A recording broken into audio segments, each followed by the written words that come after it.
자, 오늘 강의 핵심은 마지막은 이겁니다. 우리 오늘 처음부터 우리가 이제 여러분들은 제가 이제 큰 주제를 몇 번 말씀드려서 그냥 그런 전제 없이 말씀드려도 알 거예요. 자, 이건 개발 독재라고 들어보셨죠, 우리? 벌써 나와버렸는데. 개발 독재라고 제가 쳤더니, 영어로 쳤더니, 제일 먼저 나오는 사람이 박정희더라고요. 박정희 전 대통령 각하시더라고요.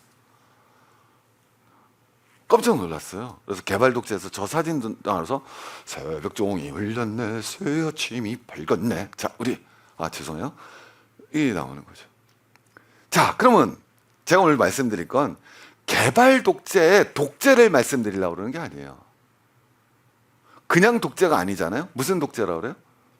그렇죠. 저거를 이해하셔야지 지금 이 세계가 벌어지고 있는 일을 이해할 수가 있어요. 저 말을 이해하셔야지. 자, 제가 전번에 말씀드렸지만 제가 젊어서 공부할 때는 권위주의 국가란 말이 처음으로 등장했던 시절이었다. 원래는 권위주의 국가란 말 없었다. 그냥 무슨 국가라고 썼다? 독재 국가라고 그랬다. 근데 이제 너무 반발이 심하니까 그걸 완화된 표현으로 진짜 독재와 권위주의를 나눠서 권위주의 국가. 그럼 권위주의 국가는 뭔가 좀 그 행정 권력이 아주 강력해서 뭐 이런 냄새가 좀 나잖아요. 약간 덜 독재스러운 그런 냄새가 나잖아요. 개발 독재를 갖다가 사전적 어원을 찾아봤습니다. 뭐라고 표현하냐면 경제 성장을 위해서는 정치적 안정이 불가결하다는 이유로. 맞죠? 그죠? 우리 지금 중국이 뭐라고 그러는 거예요? 다당제하자. 안 돼. 우리 아직 경제 성장해야 돼. 경제 성장 다 하고 나서 그때 다당제 할 거야. 이렇게 얘기하잖아요. 우리 옛날에도 그랬죠? 오케이?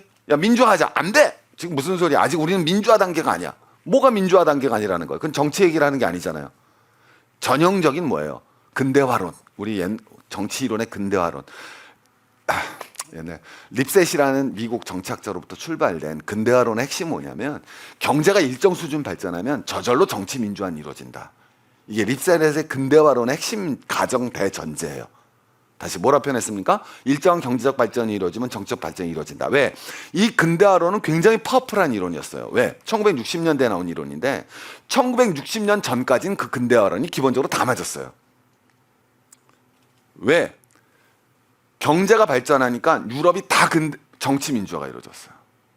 그 다음에 실제로 일본이 그걸 증명해 줬어요. 재팬이 증명해 줬어요. 그 다음에 또 미국도 그때는 당연히 경제적으로 발전하면 다 무슨 화가 되더라? 민주화가 되더라. 이게 가장 기본 논리였어요. 예, 근대화론이. 물론 이제 파시즘이나 나중에 나치즘이 이런 게 나왔지만은 그래 이런 게 나온 거죠. 그래서 개발 독재는 뭐냐면 이렇게 표현해요. 우리 북한과의 경쟁에서 승리하기 위해서는 왜? 우린 지금 가난하니까. 그래서 개발 독재의 전제는 가난이 있어야 돼요. 우리 지금 가난하잖아. 우리가 뭘 해? 가난한데 우리 쟤네랑 경쟁해서 이기려면 어떻게 해야 돼? 야, 이렇게 주도하리로 막 민주 떠들면 안 되고 일단 무슨 발전부터 하자. 경제 발전부터 해야지 경쟁할 수 있잖아. 이 논리가 기본적인 개발 독재입니다. 자, 그러면 개발 독재 똑같이 한번 보죠. 누구와의 경쟁에서 승리하기 위해서는 경제적 번영이 필요하고 경제적 번영을 위한 독재는 정당화된다. 누가 떠오르십니까? 자, 봐보죠. 스탈린이 대표적이죠. 미국과 경쟁하기 위해서는 스탈린 독재 체제의 가장 핵심이죠. 그래서 여러분 스탈린 다음에 누가 집권합니까? 후르시초프가 집권했을 때 후르시초프가 당당하게 뭐라 그래요? 우리가 10년 안에 철강 생산량에서 미국을 앞서겠다. 이 당시에는 지표가 철강 생산량이 경제력의 지표니까. 그땐 소련 인구가 3만 3억 3천이고 미국이 3억이 안 될 때니까. 그 얘기 뭐냐? 1인당 철강 생산량이 우리는 이미 미국과 가까워졌고 10년 안에 미국의 철강 생산량을 우리가 뛰어넘겠어라고 얘기하는 거죠. 그때까지만 참아줘. 이게 여러분 소련의 핵심 논증이죠. 달라요 여러분? 장개석은 다릅니까? 어디? 중국과의 체제 경쟁에서 금방 나오는 거죠. 자, 우리 싱가포르 똑같이 르카뉴 뭐라고 그러는 거야? 말레이시아와 우리가 그 큰 국가와 싸워 이기기 위해서는 저 개발 독재의 전형이에요. 자, 우리 아프리카 독재자 권위주의 분들을 소개시켜 드리겠습니다. 제가 이쁘기 거절되면 안 되니까요. 혹시 아직은 갈 계획은 없습니다만 언제 시작하셨습니까? 그렇죠. 푸친 형님하고는 비교가 안 되죠. 그죠? 예, 뭐 푸친 형님은 참 늦게 시작하신 선생님이고요. 저분이 원래 아까 아프리카 하면은 우리 어르신 제일 독재자 아까 누구? 우간다에? 딱 이디아민 나오잖아요. 안 나오죠? 좋은 거예요. 자, 이디아민이잖아요. 저 친구가 이디아민이 독재할 때 숲에서 게릴라전 하던 친구예요. 그래서 나중에 이디아민이 이제 이디아민이란 아주 우리 어렸을 때는 아직 뭐 최고의 독재자예요. 근데 이 막 사람 인육을 먹는다는 둥 뭐 완전 근데 이 이디아민이 독재를 막 하고 올 때 이제 게릴라전 하던 친구인데 이디아민이 결정적으로 실각하는 거는 걔는 우간다인데 탄자니아를 쳐들어가요. 근데 거꾸로 탄자니아한테 완전 발려요. 그래서 이제 정권이 몰락을 거예요. 그리고 저분이 집권을 하셔서 뭐 중간에 과정은 있었지만 지금까지 86이면 언제냐? 아유, 난 86년생이다. 여러분 태어나셨을 때 86년생이세요? 네, 그때부터 지금까지 계속. 이 나라 살면 좋죠. 대통령 이름 기억하기 좋으니까, 그죠? 바뀌지가 않으니까. 그래서 엔테베 공항에서 내려서 수도까지 쫙 가면 저분 얼굴을 한 2,000번 볼 수 있습니다. 양쪽에 포스터 쫙 깔려 있어서. 우후루 케냐타 몇 년에 하셨죠? 2013년. 뭐 얼마 안 됐잖아. 아니 아버님의 뒤를 이어서. 근데 아버님 다음에 중간에 있었고요. 어쨌든 아버님이 개국 그 서양 백인들에게 맞서서 게릴라에서 전하를 독립시킨 분이 아버님 조모 케나타. 그래서 공항 이름이 조모 케나타 공항입니다. 그래서 그분 아들이고요. 그래서 저분은 지금 헌법상 대통령제를 두 번밖에 못 하거든요. 그래서 지금 의원 내각제 개헌을 추진 중이십니다. 아주 또 탁월한 방법이죠. 이분은 아까 우리 드링크 하신 분 계시잖아요. 야, 배고플 안 갚아도 좋다. 그분이 돌아가셨잖아요. 그래서 지금 하고 계신 분이라 저게 뭐가 독재야? 아니요. 저분이 속한 정당은 1977년부터 집권하고 있습니다. 자, 제가 말씀드린 건 저건 무슨 독재다? 이건 개발 독재가 아니에요. 개발 독재는 체제 경쟁에서 승리한다는 명분과 두 가지 명분이 있어야 돼요. 하나 뭐다? 체제 경쟁에서 승리해야 된다. 두 번째, 그러기 위해서는 우리가 뭐에서 탈출해야 된다? 빈곤에서 탈출해야 된다라는 게 개발 독재의 명분이 돼야 되는 거예요. 그러니까 우리는 이렇게 생각하시면 돼요. 우리도 가난했고 아시아 국가들도 가난했는데 일부 아시아 국가나 우리는 번영을 했잖아요. 그죠? 여러 이유가 있지만 그러면 아프리카도 그렇게 될 것이냐라는 거죠. 근데 쉽지가 않다라는 거예요. 왜? 경제적 요인도 있지만 정치적 지향점이 다른 거죠. 저기 개발이 필요가 없어요. 왜 개발이 필요 없겠어요? 아까 개발 독재는 무슨 경쟁해야 돼요? 그렇죠. 저건 체제 경쟁이 없거든요. 여러분 무슨 소리냐? 여러분이 케냐에 있다고 생각해 보세요. 케냐 대통령이에요. 누구랑 체제 경쟁을 할 거예요? 우간다하고 할 거예요? 탄자니아랑 할 거예요? 그잖아요. 우리는 위에 누가 있었어요? 이게 참 그렇잖아요. 지금 자본주의가 왜 위기가 됐어요? 거꾸로 이렇게. 어떻게 보면 굉장히 좀 뭐라 표현해요? 건정성을 상실한 자본주의가 된 이유 중에 하나가 뭐예요? 소련이 붕괴돼서 아닙니까? 자본주의가 산업자본주의에서 아니 여러분 소련이 붕괴되지 않았으면 이 세계 자본주의가 이렇게 쉽게 산업자본주의에서 금융자본주의로 넘어왔을까요? 라는 커다란 질문 던질 수 있는 거 아니에요? 우린 그런 생각을 안 하고 있지만 구소련이 붕괴가 안 됐다면 과연 우린 지금 금융자본주의가 됐잖아요. 그건 누구나 다 알죠. 근데 과연 우리가 구소련이 없었다면 전 세계가 이렇게 쉽게 구소련이 붕괴가 안 됐다면 산업자본주의가 이렇게 금융자본주의로 쉽게 넘어올 수 있었을까? 마찬가지로 체제 경쟁이 필요가 없어요. 두 번째, 무슨 탈출도 필요가 없겠어요. 왜? 우리는 빈곤 탈출을 해야 하는 게 정부의 체제 경쟁에서 승리하고 빈곤을 탈출시키겠다고 딱 나와서 선언을 하죠. 이게 제일 중요하죠. 공약의 1번이죠. 그래서 박정희 대통령이 뭐 합니까? 농번기 때. 뭐 하셨어요? 예, 경운기 직접 먹고 가서 국민들하고 뭐 해요? 막걸리 마시고 그리고 새마을운동 삽질 먼저 하시고.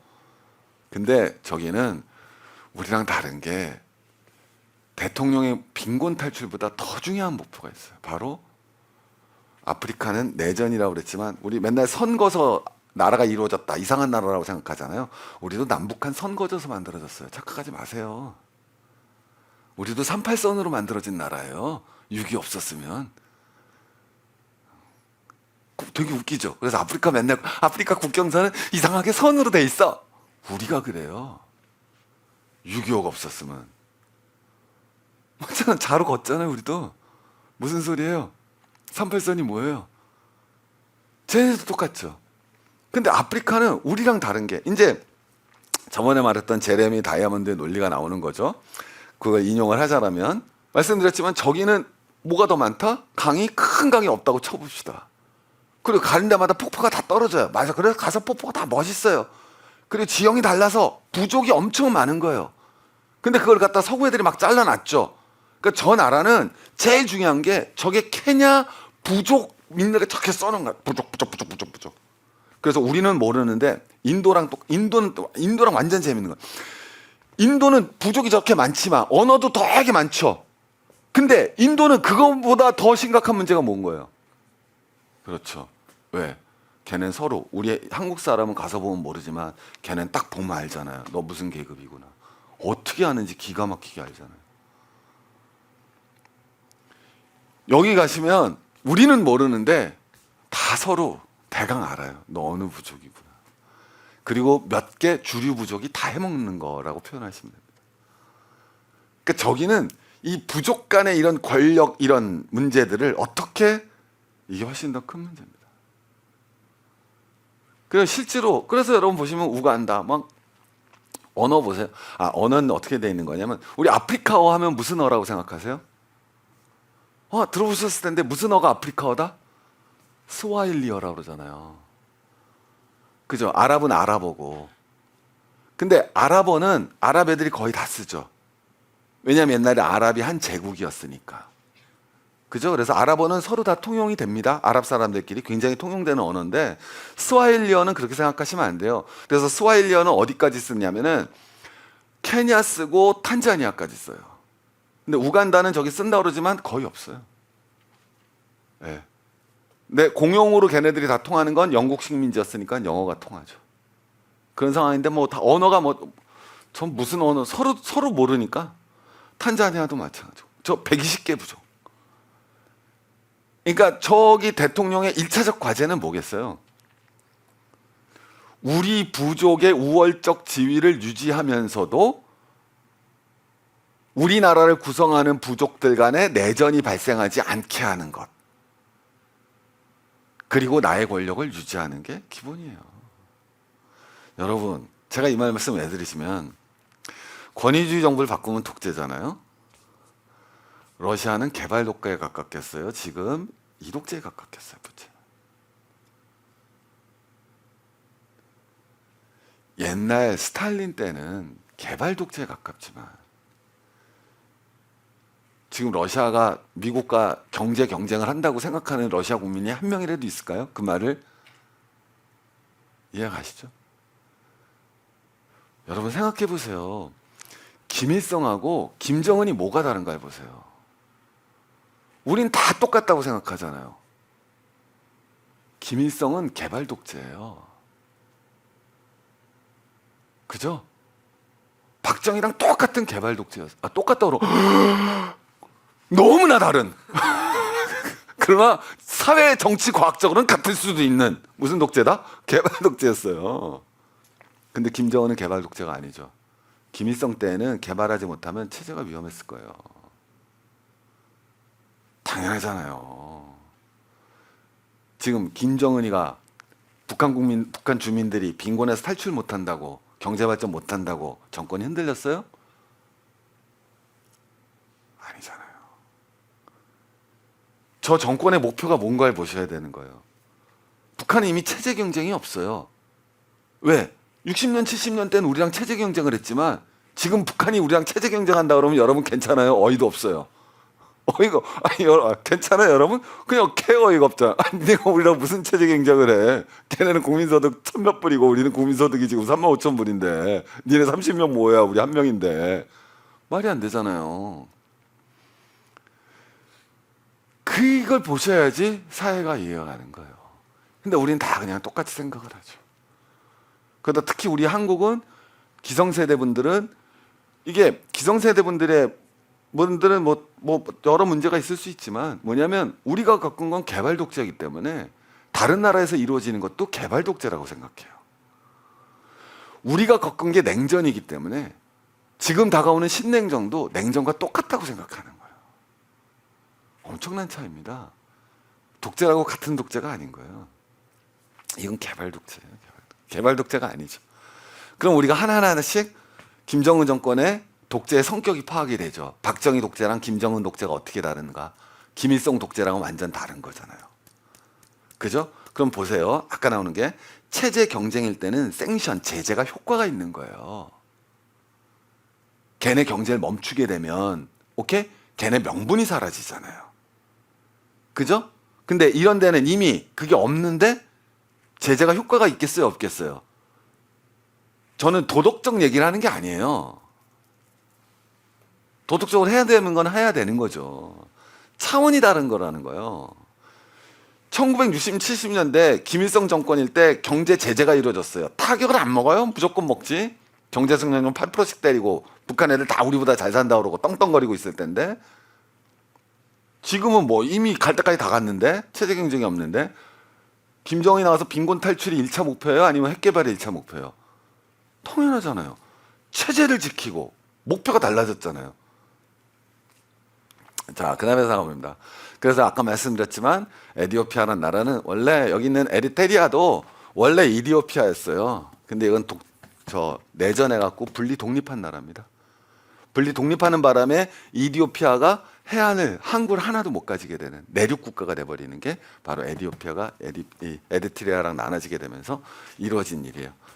하여튼 이건데 요번에는 이제 또 우리 부족이 티그레이 부족이라고 그래서 아마 뉴스 많이 보신 분들은 나오셨을 텐데 부족 간에 지금도 전쟁 중이죠. 그러나 아무도 관심이 없죠. 아무도 놀랍게도 그게 세상인 거야. 그렇잖아요. 저기도 저기는 어떤 일이 벌어졌느냐? 여러분 저는 한국 기사 나오면 뭐냐면 반군과하고 정부군이 뭘 하느냐면 유엔에서 이제 거기 생기면 똑같이 난민 생기잖아요. 그럼 난민 생기면은 난민들 가만히 있어야 돼요. 식량 원조해 줘야 되겠습니까? 식량 원조해 주려고 유엔에서 그 식량 갖다 놓고 창고를 갖다 놓잖아요. 그 창고를 놓고 정부군하고 반군이 싸우는 거예요. 근데 그런 일이 여러분 우크라이나에서 지금 우크라이나에서 어저께 적십자 폭격받았더니 지금 난리가 났잖아요. 그걸 잘했다고 하는 게 또 아니잖아요. 제가 말씀드린 건 그거와는 비교가 안 되는 일이 벌어지는 거예요. 그 식량 창고 지키던 유엔군이 조금만 죽어요. 식량 창고 털리고 그 식량 창고를 원래 난민들 나눠주라는 식량 창고를 정부군하고 반군하고 서로 먼저 이런 일이 벌어지는 곳이에요. 이런 곳이. 그러나 아무도 관심이 없다. 왜냐하면 아프리카고 두 번째 동아프리카라 이디오피아에는 어떤 자원도 없기 때문에 마라톤 선수에는 아무것도 없기 때문에 의미가 없다라고 보시면 되는 거죠. 참 슬픈 일이죠. 왜냐하면 저는 이디오피아는 너무 좋아하는 나라인 게 이디오피아 하면 뭐가 떠오르세요? 커피? 진짜 저희 가잖아요. 제가 사진을 찍어 왔는데 가면 길 바닥에서 다방 커피처럼 가보셨어요? 아주머니들이 이렇게 항아리 같은 데다 커피를 달달달 끓여가지고 손님이 오면 이렇게 따라줍니다. 공항에 내리셔도 에티오피아 공항에 내려도 그게 있어요. 그건 좀 이제 깨끗하게 럭셔리하죠. 공항 공짜로 줍니다. 근데 시내에서 이렇게 따라주거든요. 이렇게 길에 앉으셔가지고 커피 한 잔은 100원입니다. 100원 좀 안 됩니다. 100원, 100원. 우리나라 돈 100원. 맛있습니다. 맛있습니다. 맛있습니다. 맛이 다른데 전 열심히 먹습니다. 에티오피아는 태국이에요. 그 말은 뭐냐면 아프리카 국가 중에서 유일하게 식민 통치를 안 당한 나라죠. 이탈리아 분들을 물리쳐서. 그리고 에티오피아는 그래서 진짜 아프리카예요. 뭐라 표현한데 저긴 종교도 달라요. 종교가 뭐겠습니까? 부두교? 아니에요, 여러분. 저 그리스 정교예요. 그리스 정교. 그래서 자기들을 솔로몬과 시바의 자손이라고 생각합니다. 그리고 아프리카 사람들은 저도 이제 구별할 수 있는데 이디오피아 사람들은 잘생겼어요, 되게. 가늘고 깁니다. 그리고 언어도 자기 언어를 지금도 쓰고 있고요. 그리고 아프리카 중에서 우리랑 시간이 똑같아요. 이해가 안 가시죠? 무슨 말인지. 자기네 고유 시간이 있어요. 우리 고유의 달력이 있었잖아요. 근데 걔는 자기네 고유 시간이 있어요. 근데 그 시간이 공교롭게도 우리랑 같아요. 아, 깜짝 놀랐어요. 그래서 시간이 서양 시간하고 쟤네 시간하고 따로 있어요. 재밌는 나라입니다. 그래서 가서 깜짝 놀란 게 정말 남미에 가면은 왜 남미 그 예수님이 있다고 그러잖아요. 근데 그거는 나중 일인 거고 1000년 전에 그려진 예수님, 마리아님이 있습니다. 근데 당연히 흑인분이신 거죠. 하느님도 흑인, 예수님도 흑인, 마리아도 흑인. 깜짝 놀랐어요. 근데 유물이 다 방치되어 있는 게 너무 가까워요. 그래서 막 또 가난한 나라니까 하고 자기네 언어도 있고 그리고 자기의 고유 음식이 있습니다. 우리나라에도 몇 개 있는데 진짜 추천할 만합니다. 아주 세계에서 독특한 음식입니다. 저 위에 게 독특한 게 아니라 밑에 게 깔려 있는 게 저게 우리로 치면 뭐라고 표현하냐면 만두피 같은 건데 걔네들 쌀이거든요. 근데 좁쌀 같은 걸로 만든 만두피입니다. 건강에 좋다고 그럽니다. 근데 저는 좋아합니다. 한번 드셔보시면 좋을 것 같은데 이런 나라가 저런 내전에 시달리고 있다는 거 보면 안 그래도 가난과 끔찍한 일이 벌어지고 있는 거죠. 자, 그래서 이것도 논리가 달라져요. 개발 독재하고 순수 독재는 개발하다 보면 뒷돈이 생기는 거죠. 목표가 뒷돈이 아니에요. 맞잖아요. 개발하다 보면 뒷돈이 생기는 건데 그래서 뭐가 돼요? 개발은 뭐가 돼야 돼요? 그렇죠. 근데 순수 독재는 그 필요가 없어요. 순수 독재는 뒷돈을 세면 개발하는 거예요. 목표가 다르죠. 완전 목표가 다릅니다. 그래서 뒷돈 먹기 쉬운 건 그렇죠. 공장이 아니잖아요. 그래서 뭐가 된다? 건설 서비스가 더 발달하는 가장 대표적인 일입니다. 우리도 비리가 심한 거는 제조업이 아니라 건설 비리가 더 심한 거랑 아주 똑같이 생각해 보시면 됩니다.